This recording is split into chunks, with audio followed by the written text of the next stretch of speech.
Hi everyone, welcome to current crunch. I hope you all are doing well. Start करते हैं आज का video. काफ़ी इंपॉर्टेंट वीडियो रहने वाला है ये उन स्टूडेंट्स के लिए, स्पेशली जो अभी प्रीलिम्स लिख के आए हैं एंड उनके लिए भी जो 2025 में अपेयर होने का प्लान कर रहे हैं। ठीक है, तो अगर पहले हम थोड़ा कट ऑफ की बात कर देते हैं। आई थिंक 70 अबव जिसका स्कोर है वो एक सेफ जोन में है। ठीक, एंड जिनका 60 to 70 स्कोर आता है वो बॉर्डर लाइन में है। एंड बिलो 60, लेस देन 60, उनके चांसेस जो हैं वो काफ़ी ज़्यादा कम है। कंसिडरिंग कि जो आपका पेपर था वो मॉडरेट लेवल का था, वो ज़्यादा डिफिकल्ट नहीं था। एंड ऑल्सो कंसिडरिंग कि जो नंबर ऑफ पोस्ट है वो काफ़ी कम है। तो कंसिडर अगर आपका स्कोर 70 अबव आ रहा है तो आप एक सेफ जोन में हो। 60 to 70 बॉर्डर लाइन, एंड 70 कम, 70 से लेस मीन्स काफ़ी कम चांसेस है। अब कहने की बात ये, जिसका जितना भी स्कोर आ रहा है 70 अबव वाले तो बिल्कुल ही मेंस माइंडसेट से बैठ जाओ प्रिपेयर करने के लिए। जिनका अब इससे लेस स्कोर है उनको भी अपनी प्रिपरेशन अभी नहीं छोड़नी है। They have to continue their mains preparation. ठीक है, अभी भूल जाओ कि आपका कितना कम स्कोर है। अपनी मेंस प्रिपरेशन को कंटिन्यू रखो ताकि जब नेक्स्ट साइकिल में आपकी पोस्ट अनाउंस होंगी you should be mains ready by then. तो ये कोई टाइम नहीं है डिसहार्टन होने का। लोगों ने 6 अटेम्प्ट में भी टॉप किया है यूपीएससी। ऐसे भी स्टूडेंट्स हैं, अनुदीप दुरुशेट्टी का अगर आपने नाम सुना होगा, नहीं तो गूगल कर लेना। ठीक है, लास्ट अटेम्प्ट में टॉप करने वाले स्टूडेंट्स भी हमारे पास हैं। फोर्थ फिफ्थ अटेम्प्ट में टॉप करने वाले स्टूडेंट्स भी हमारे पास हैं। तो ये कोई टाइम नहीं है डिसहार्टन होने का। अपनी मेंस प्रिपरेशन जो है, ऑप्शनल प्रिपरेशन, वो कंटिन्यू रखो ताकि नेक्स्ट अनाउंसमेंट तक आपका जो काम है एटलीस्ट मेंस का वो 80% तक डन हो। ठीक है, अब हम देखते हैं जिनका प्री क्वालिफाई हो गया है या जो बॉर्डर लाइन है, जो कम स्कोरर्स हैं, उनको अब नेक्स्ट मंथ्स कैसे यूटिलाइज करने हैं। खास करके अगर आप 70 अबव स्कोर कर रहे हैं, आपको नेक्स्ट 3-4 मंथ्स कैसे यूटिलाइज करने हैं कि आपका मेंस जो है वो टाइमली आप प्रिपेयर कर सको। तो पहले थोड़ा ओवरव्यू एग्जाम के सिलेबस के बारे में, जिसको अभी तक पूरी नॉलेज नहीं होगी, कि पहला पेपर आपका इंग्लिश का होता है, वो क्वालिफाइंग नेचर का है। 300 मार्क्स का होता है, ऑलमोस्ट 75 तक आपको स्कोर करने होते हैं। That is easy to score. And paper 1 आपका ऐसे होता है, 250 मार्क्स का। उसमें आपको 2 एसेज लिखने हैं। ठीक है, and then you have GS1, GS2, GS3 and GS4। ये आपके 4 सब्जेक्ट्स हैं, 250 मार्क्स ईच। 250 marks each.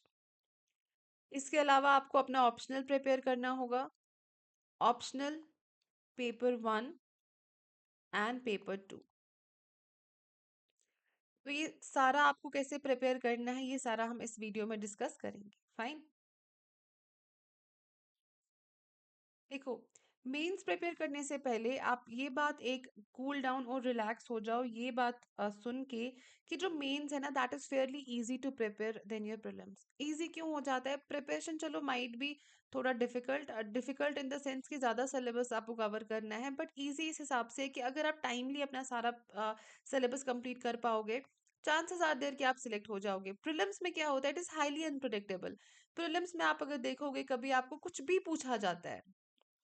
ठीक है, उनके पास कोई वो बाउंड नहीं होते कि they stick to the syllabus. वो सिलेबस के नाम पे आपसे कुछ भी पूछ सकते हैं क्योंकि सिलेबस में इतनी एम्बिग्विटी है। आपको बस बोला हुआ है ज्योग्राफी पढ़ लो, पॉलिटी के टॉपिक्स पढ़ लो, फिर वो कहीं से भी कुछ भी लाके आपको करंट अफेयर्स में पूछ सकता है। बेसिक साइंस में आपको जो आज तक कभी नहीं आया है वो चीजें पूछ सकता है। ठीक, तो जो अनप्रिडिक्टेबिलिटी है वो प्रीलिम्स में हमेशा हाई रहती है। मेंस जो है आपका वो थोड़ा स्टेबल और प्रिडिक्टेबल होता है। अगर आप इसको अच्छे से यूटिलाइज करोगे और टाइमली चीजें कंप्लीट करोगे तो आपके लिए सिलेक्शन जो है इजी हो जाएगी। बाकी फिर इसमें कुछ लक फैक्टर जो है वो हम उसको डिनाई नहीं कर सकते, बट वो आपके हाथ में नहीं है, इसीलिए वो आप उस पर सोच के आप टाइम वेस्ट नहीं करोगे। ठीक, तो मेंस मैंने आपको बोला ऐसे आपको प्रिपेयर करना है। GS1 2 3 4 आपको प्रिपेयर करना है। ठीक है, 250 मार्क्स ईच प्लस आपका ऑप्शनल पेपर 1 और 2 रहेगा। ठीक है, अब ये कंपेरेटिवली इजी है, ये भी मैंने आपको बोला। सेकेंडली अब आपको प्रिपेयर कैसे करना है, हाउ टू प्रिपेयर। आपके पास मेंस का सिलेबस होगा। ठीक है, वो सिलेबस को प्रिंट आउट निकाल लो एंड हर कीवर्ड देखो क्या कहता है। ठीक, आपको हर कीवर्ड पढ़ना है सिलेबस का। And the easiest way to prepare mains is कि आप नोट बनाना शुरू करो on every keyword given in syllabus, क्योंकि उन्हीं कीवर्ड से आपके क्वेश्चंस बनते हैं। On every keyword given in your syllabus आपके पास एक नोट रेडी होना चाहिए। तो अगर आप कहीं से कोचिंग कर रहे हैं, उनके मटेरियल से देखें कि वो हर सिलेबस पे स्टिक कर रहे हैं कि नहीं, या अगर आप खुद से पढ़ रहे हैं तो गूगल करके हर वर्ड के बारे में कोई ना कोई इन्फॉर्मेशन जो है वो आप अपने पास कंटेंट बना के रख लो। ठीक, ये हो जाएगा, आपके पास हर नोट का सिलेबस होगा। तो इससे आप अपना जो मेंस वाला पोर्शन है, GS 1 2 3 4, अभी मैं करंट अफेयर्स पे नहीं आई हूँ, वो कवर कर सकोगे। ठीक है। एंड इसके साथ आपको क्लब करना है करंट अफेयर्स। करंट अफेयर्स आप कैसे प्रिपेयर करोगे, उसकी मैगजीन आती है मेन 365 विजन आईएएस की, जो आपको उनकी वेबसाइट पे फ्री में मिल जाएगी। वो मेंस 365 डाउनलोड कर लो एंड गो थ्रू दैट कि पिछले ईयर में क्या क्या चीजें हुई हैं, और जो आने वाला टाइम है, ये जो ये वाला मंथ मान लो, एंड जो नेक्स्ट मंथ का करंट आपको करना होगा वो न्यूज़पेपर से या डेली मैगजीन्स के जो आर्टिकल्स आते हैं उनसे भी कवर कर सकते हो। लेकिन पिछला ईयर जो है वो मेंस 365 जो है वो बेस्ट मटेरियल है ये कवर करने के लिए। फाइन। आपको क्या करना है, आपके पास कीवर्ड, हर कीवर्ड पे नोट होगा, आपके पास कंटेंट होना चाहिए। फिर एग्जाम में जो क्वेश्चन आपको पूछा जाएगा वो आपको करंट अफेयर से रिलेट करना है। फॉर एग्जाम्पल कहीं पे अर्थक्वेक आया है, ठीक है, अर्थक्वेक आपके ज्योग्राफी में गिवन है, एक कीवर्ड आपके सिलेबस में। तो अर्थक्वेक आपने पढ़ लिया होगा, आपके पास सारे नोट्स, उसके टाइप्स वगैरह वो सारी चीजें मेंशन होंगी। अब एग्जाम में लेट्स सपोज कहीं पे रिसेंटली अर्थक्वेक कोई बहुत बड़ा आया, तो देयर आर चांसेस कि आपको अर्थक्वेक के रिलेटेड क्वेश्चन आएगा। तो आपके पास उसका कंटेंट होगा, आप उसको आंसर करेंगे। एंड साथ में अगर आपसे क्वेश्चन में जो रीसेंट अर्थक्वेक हुआ है उस बारे में कहीं नहीं पूछा होगा, but to score good points आप क्या करोगे, उसमें करंट अफेयर्स वाली इंफॉर्मेशन जो आपने रिसेंटली पढ़ा है, कहीं पे अर्थक्वेक आया है, वो यूज करोगे। फिर अगर आपने करंट अफेयर्स में कोई डेटा पढ़ा है अर्थक्वेक का, make it as an introduction of your answer, data को आप इंट्रोडक्शन में लिख लो। ठीक है। या उस रिगार्डिंग कोई अगर स्कीम आपने पढ़ी है उसको आप कंक्लूजन में लिख सकते हो। ये होता है, ऐसे आपको करंट अफेयर्स कवर करना होता है, कि ऐसा नहीं है अर्थक्वेक कहीं आ गया है एंड आपको रिसेंटली कहीं पे अर्थक्वेक हुआ है, आपको क्वेश्चन में अर्थक्वेक आ गया तो आप रिसेंटली वाले अर्थक्वेक को एक्सप्लेन करो, नहीं। आपके पास पहले अर्थक्वेक का सारा जो बेसिस है, उसके टाइप्स, उसका जो प्रोसेस, वो कैसे होता है, क्यों होता है, वो सारी चीजें आपको पहले अपने आंसर में मेंशन करनी है। जैसे भी आपको क्वेश्चन पूछा होगा तो आपको पहले वो बेसिक क्लियर होना चाहिए अर्थक्वेक का। फिर आपको अपने आंसर को एनरिच करना है by using the current affairs information. ठीक है। तो ये आप करोगे, करंट अफेयर्स मेंस 365 से साथ साथ प्रिपेयर करोगे। एंड हर कीवर्ड पे, हर जो भी सिलेबस में आपके कीवर्ड मेंशन्ड होगा, ऑन एवरी कीवर्ड आपको एक नोट जो है वो अपने पास रेडी रखना है। ठीक। एंड आप क्या करोगे, फॉर एग्जाम्पल आप कोई टॉपिक पढ़ रहे हो, आप सोसाइटी पढ़ रहे हो, ठीक है, सोसाइटी में आपने लेट्स से ग्लोबलाइजेशन पढ़ लिया। तो व्हाट यू विल डू, उस ग्लोबलाइजेशन एंड उस सोसाइटी में एक टॉपिक पढ़ने के बाद जस्ट थिंक, थोड़ा ब्रेनस्टॉर्म करो कि अच्छा ये टॉपिक मैंने पढ़ लिया, इस टॉपिक में किस टाइप का क्वेश्चन आ सकता है। ये जो एक्टिविटी है ना कि किस टाइप का क्वेश्चन इस टॉपिक में बनता है, ये आपको अपने घर में करनी है, ये आपको मेंस में बहुत ही ज्यादा हेल्पफुल रहेगा। ठीक। एक ये आप करोगे, हर टॉपिक के बाद ब्रेनस्टॉर्म करोगे कि what type of question can be asked from this topic, ये आपकी एक्टिविटी होगी। सेकेंडली उस टॉपिक के PYQs देखोगे, एंड ये देखोगे कि आप वो PYQs आंसर कर पा रहे हो कि नहीं। ठीक है, वो PYQs अब साथ साथ जो है कवर करते जाओगे।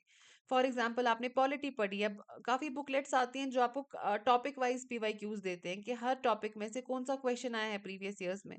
अब आपने फंडामेंटल राइट्स पढ़ लिया है, फंडामेंटल राइट्स में प्रीवियस ईयर्स में किस टाइप के क्वेश्चंस आए हैं। फिर ये देखो कि आपकी प्रिपरेशन उन्हीं PYQs के लाइन पे हो रही है कि नहीं। क्योंकि JKPSC में क्या होता है, कभी कभी यूपीएससी के क्वेश्चंस भी कॉपी कर लेते हैं, तो अगर if you have gone through all the PYQs, in fact आपको मिल जाएंगी बुक्स जिनके पास, जिन पे PYQs के सॉल्यूशंस भी मेंशन्ड होते हैं, वहां से भी कुछ कंटेंट आपका जो है एनरिच हो सकता है। ठीक है, if you gone through all the PYQs before hand, तो आपके लिए एग्जाम में काफी ये हेल्पफुल रहेगा। तो आपको क्या करना है, हर कीवर्ड पे नोट प्रिपेयर रखना है, अपना करंट अफेयर साथ साथ चलाना है, टॉपिक के बाद थोड़ा ब्रेनस्टॉर्म करना है कि इस टॉपिक में कौन सा क्वेश्चन आ सकता है, एंड हर टॉपिक के PYQs जो है वो आपको देख के जाने हैं। ठीक है। ये हो गया आपकी प्रिपरेशन का कि हाउ टू प्रिपेयर, आपको प्रिपेयर कैसे करना है। अब सवाल ये पैदा होता है, क्या is this enough, is preparation enough? देखो, आपने कितना भी पढ़ा हो ना, दैट डजंट मैटर, वो काउंट नहीं करेगा अगर आप उन 3 घंटों में वो सारा पेपर पे नहीं लेके आओगे।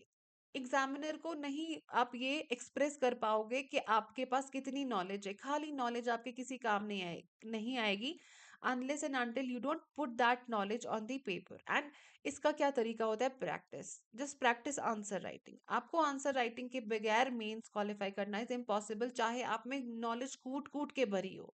ठीक है, तो पहले मैं अपने बैच के बारे में बता देती हूँ। हमारा जेकेएस मेंस का बैच चल रहा है 2025 का 1 ईयर बैच है जो स्टार्ट हो गया है, जिसमें हम करंटली GS3 सिक्योरिटी वाला पोर्शन पढ़ रहे हैं।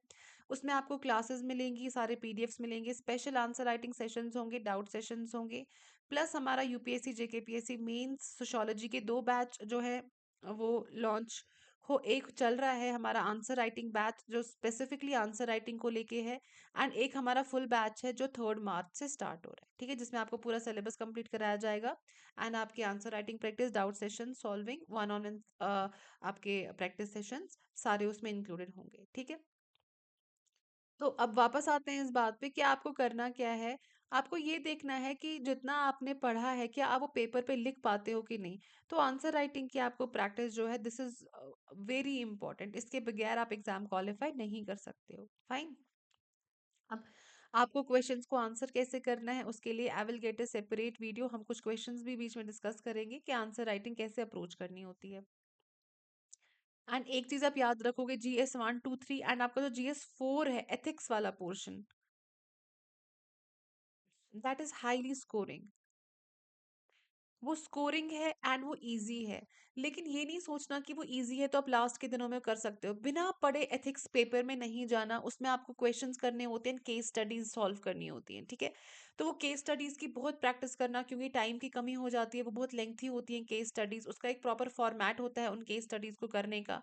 ठीक है, एंड जो भी आप टॉपिक्स देखोगे, कीवर्ड्स देखोगे एथिक्स के, सेम प्रोसीजर वही है। हर कीवर्ड पे आपके पास नोट होना चाहिए, पीवाईक्यूज में देख लो क्या क्या है, उसी टाइप अपने नोट्स में चीजें ऐड करते जाओ। फाइन। डेली आप 1 से 2 आवर्स जो है एथिक्स को आज से ही दे दो। अगर आपका एथिक्स वेल प्रिपेयर्ड होगा प्लस आपका ऑप्शनल वेल प्रिपेयर्ड होगा, फिर आपका जो सिलेक्शन है वो काफी इजी हो जाएगा, सिंप्लीफाई हो जाएगा। क्योंकि एथिक्स आपके 200 मार्क्स का है, 250 मार्क्स का। देन आपके 2 ऑप्शनल पेपर्स 250 250, एंड आपका एसए पेपर 250। तो आपका 75% ऑफ पेपर मार्क्स जो है वो आपके optional, ethics and essay paper से आ रहे हैं। फिर GS1 2 3 में आपने कितना भी पढ़ा हो ना, मार्क्स उसके थोड़ा बहुत एवरेज लिमिट में ही रहते हैं। ऐसा नहीं है कि आपने बहुत पढ़ा होगा तो आपको बहुत अच्छा आंसर होगा तो एक्सेस में ही मार्क्स मिलेंगे।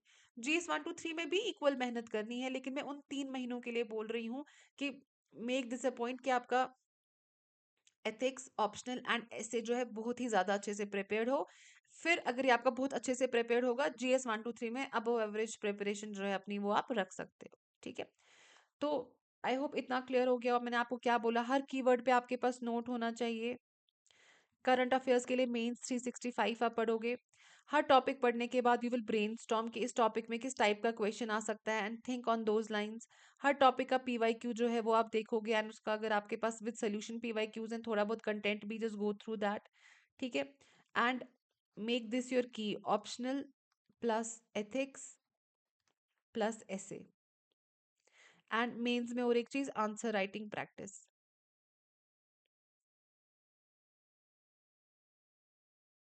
And along with that try to work on your speed, क्योंकि एग्जाम में कोशिश करना आप सारे क्वेश्चंस अटेम्प्ट करो। ठीक है, work on your speed. Now coming to the optional, I am sure कि आप लोगों ने अभी तक ऑप्शनल एटलीस्ट डिसाइड कर लिया हो या सिलेक्ट कर लिया हो। तो ऑप्शनल जिसने अभी तक सिलेक्ट भी नहीं किया and उसका प्री अच्छा स्कोर हो गया है, तो उसके लिए उसको क्या करना है, जस्ट थिंक कि आपका जो ऑप्शनल है वो कॉम्पैक्ट होना चाहिए, सिलेबस बहुत ज़्यादा नहीं होना चाहिए, उसके जो रिसोर्सेज हैं वो इजीली अवेलेबल होने चाहिए। लाइक ऐसा कोई ऑप्शनल चूज नहीं करना कि आपका इंटरेस्ट है लेकिन उसका मटेरियल ही कहीं अवेलेबल नहीं है। ज़रूरी नहीं आप अपने ग्रेजुएशन सब्जेक्ट्स ही चूज करो। मोस्टली ऑप्शनल्स जो हैं वो आपके वही होते हैं जो आपके ग्रेजुएशन सब्जेक्ट्स नहीं होते हैं, क्योंकि ग्रेजुएशन में हमने चाहे बीटेक करा हो या कोई भी और सिंपल ग्रेजुएशन की हो, उतने ध्यान से चीज़ें नहीं पढ़ी होती, या अगर पढ़ी भी होती हैं आपको सिविल सर्विसेज में एक अलग डायमेंशन में चीज़ें जो है वो पढ़नी होती हैं। ठीक है, तो ऐसा कुछ नहीं सोचना, ज़रूरी नहीं है आप ग्रेजुएशन वाला सब्जेक्ट ही अपना चूज करोगे, unless you are very good at that subject, then go for this. ठीक है, and make sure you are comfortable with your optional. 3 महीने आपको कोई सब्जेक्ट पढ़ना है, एक कंफर्ट लेवल आपका उसके साथ होना चाहिए। ऐसा नहीं आप ऐसा कोई सब्जेक्ट ले रहे हो बाद में कि फिर आप परेशान ही होते रहो कि अब मैं ये कैसे पढूं वो कैसे पढूं। आप मैथमेटिक्स लो एंड बाद में आपको कुछ आए ही ना उसमें, आप फिजिक्स ले लो, आपको लगे सिर्फ किरचॉफ लॉ ही तो पढ़ना है, लेकिन जब आप पढ़ने बैठो आपको कुछ समझ ही नहीं आए। तो ऐसा नहीं करना। ठीक, कॉम्पैक्ट देख लेना, जो कॉम्पैक्ट है, सिलेबस कम टाइम में कंप्लीट होगा एंड जिसके रिसोर्सेज इजीली आपको मार्केट में मिल जाएंगे। ठीक है, एंड हमारा करंटली ऑप्शनल बैच चल रहा है सोशोलॉजी का, जिसमें हमारे 2 बैचेस हैं, एक चल रहा है आंसर राइटिंग का, एक हमारा 3 मार्च से स्टार्ट होगा। ठीक है, अगर कोई भी इशू आपको आता है, अगर कोई भी डाउट है, तो आप मुझे इस नंबर पे रीच आउट कर सकते हो, या आप मेरी करंट क्रंच ऐप डाउनलोड करके वहां से हमारे किसी भी कोर्स में एनरोल कर सकते हो। एनरोलमेंट में कोई भी प्रॉब्लम आएगी तो आप व्हाट्सएप कर सकते हो। आपको डिस्क्रिप्शन में सारी लिंक्स मिल जाएंगी, आपको मेरे डेमो वीडियोस भी मिलेंगे, सिक्योरिटी जीएसटी का डेमो वीडियो है, प्लस आपको हिस्ट्री इकोनॉमी के भी डेमो वीडियोस मेरी यूट्यूब चैनल पे मिल जाएंगे। ठीक है, तो till the time you get a new video, bye, take care, have a great day.